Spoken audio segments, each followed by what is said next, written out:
Terungkap sosok pelindung Verdi Sambo kasus pembunuhan Brigadir J, ini profilnya. Yang diketuai Sambo, ya, geng mafia ini kan bekerja menutup satu kasus kejahatan dengan kejahatan. Menutupnya dengan apa? Dengan suap, ya, dengan rekayasa kasus, ya, dengan membuat narasi bohong, ya, dengan intimidasi, ya, bahkan dengan perlawanan legal yang bisa dilakukan. Ini adalah model yang sudah ada kalau kita pelajari kasus mafia yang sudah ada di Amerika, ya. Nah, dalam kasusnya Pak Verdi Sambo, ini model analisis ini terjadi. Ada satu kasus pembunuhan, kemudian bukannya diungkap oleh penyelidik atau penyidik, malah kemudian terjadi penutup penghilangan jejak tindak pidana. Jadi kalau memang itu bisa dibuktikan oleh penyidik, ya, terus bisa dibuktikan oleh jaksa, maka memang hukuman mati pantas untuk kemudian dijatuhkan. Tapi sekali lagi, ini kan semuanya kan kembali kepada pembuktian, dan menurut saya kita tidak dalam posisi, ya, untuk bagaimana kita secara adil atau tidak adil. Karena divisi Propam ini motonya itu garda terdepan penjaga citra Polri dan benteng terakhir pencari keadilan.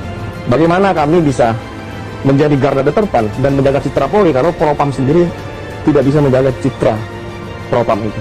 Dan bagaimana kemudian Propam ini bisa menjadi benteng terakhir pencari keadilan kalau Propam ini kemudian tidak melakukan hal-hal yang baik? Nah, dari situlah kemudian saya mengambil beberapa kebijakan di divisi Propam ini. Yang pertama, orang-orang yang masuk ke divisi Propam ini harus memiliki integritas, harus memiliki kompetensi dan komitmen serta loyalitas kepada institusi. Karena ya tadi, garda terdepan dan benteng terakhir.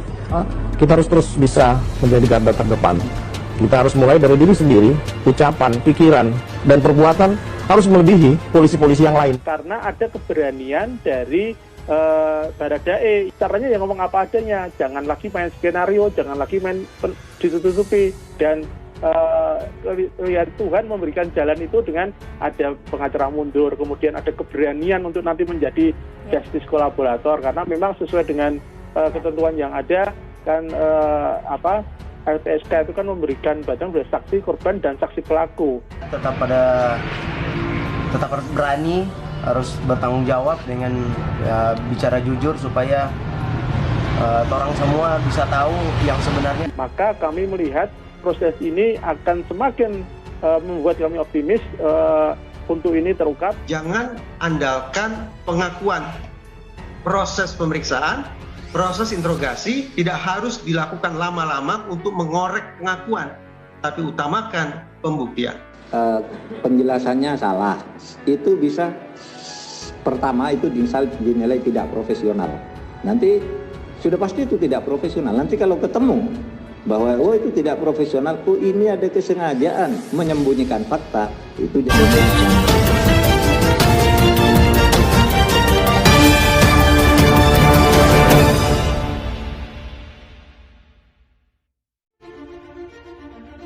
Verdi Sambo salah satu tersangka pembunuhan Brigadir J. Kematian Brigadir J, kasus tersebut terus disoroti semua publik. Berbagai kejanggalan dalam pembunuhan Brigadir J di rumah dinas Verdi Sambo 8 Juli lalu. Terlepas dari itu, sosok Arman Haris kini jadi perhatian publik atas kematian Brigadir J.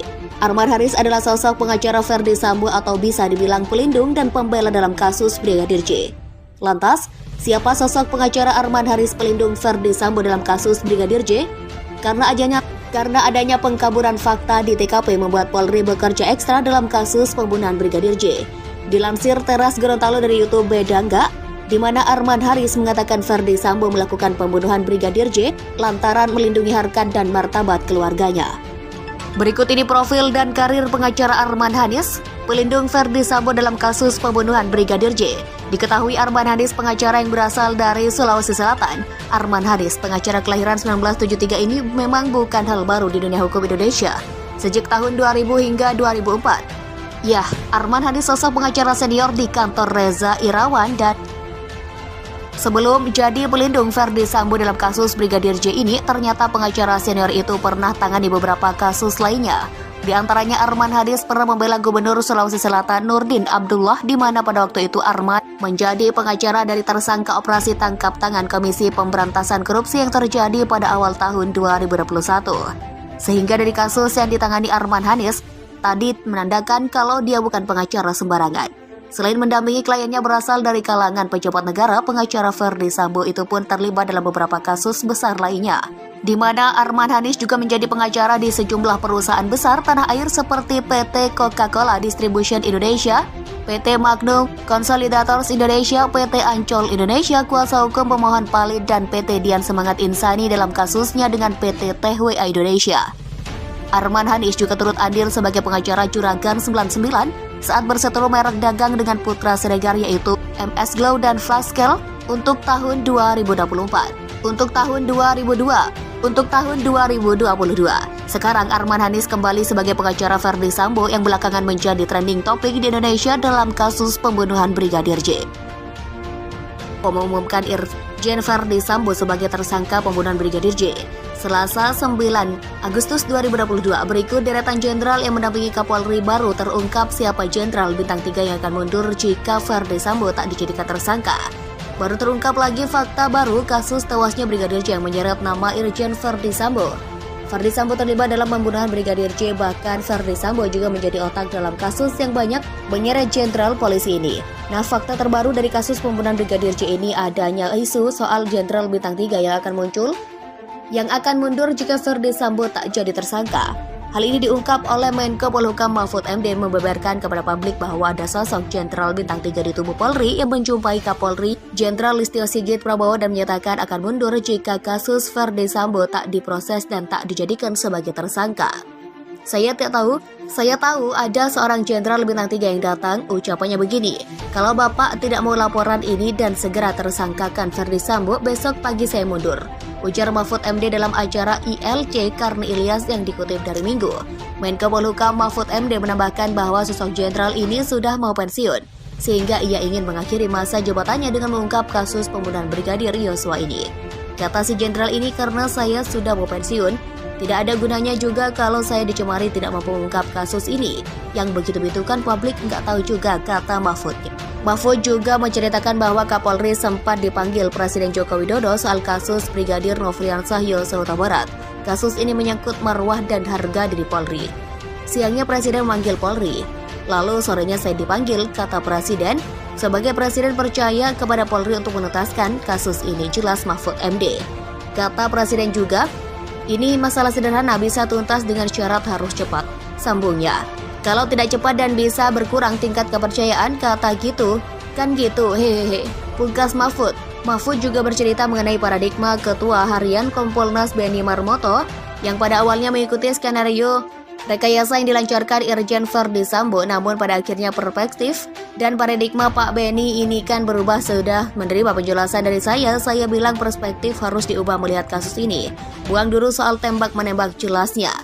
Kapolri Jenderal Listio Sigit Prabowo dan Kabareskrim Komjen Agus Adrianto memberikan keterangan kepada wartawan saat konferensi pers di ruang Rupatama, Mabes Polri Jakarta Selasa. Dalam keterangannya, Kapolri mengumumkan status tersangka kepada Irjen Verdi Sambo dalam kasus dugaan pembunuhan ajudannya Brigadir Nofriansah Yosua Huta Barat dan Brigadir J.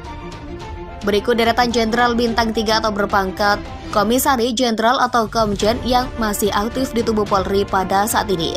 1. Wakil Kepala Badan Cyber dan Sandi Negara Komjen Susanto, alumnus Akademi Kepolisian Angkatan 1988, kelahiran Surakarta, Jawa Tengah, usia 57 tahun. 2. Kabaitelkam Komjen Ahmad Doviri, alumnus lulusan terbaik Akpol 1989, kelahiran Balongan, Indramayu, Jawa Barat, usia 55 tahun. 3. Kabareskrim Komjen Agus Andrianto, alumnus Akpol 1989, kelahiran Blora, Jawa Tengah, usia 55 tahun. 4. Irwasum Polri Komjen Agung Budi Marioto, alumnus Akpol 1987, kelahiran Cilacap, Jawa Tengah, usia 57 tahun. 5.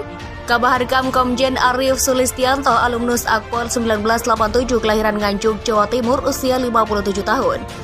6. Kalemdiklat Polri Komjen Riko Amelza Daniel, alumnus lulusan terbaik Akpol 1988 kelahiran Bogor, Jawa Barat, usia 55 tahun.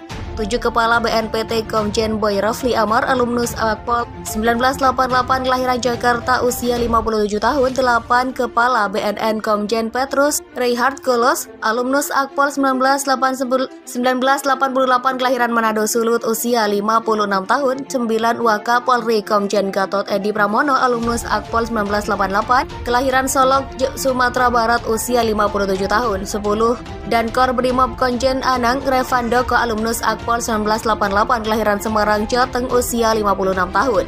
Merujuk pada pasal 3 ayat 2 dan 3 Peraturan Pemerintah Nomor 1 Tahun 2003 tentang pemberhentian anggota Polri, semua polisi apapun pangkatnya akan pensiun pada usia 58 tahun. Berikut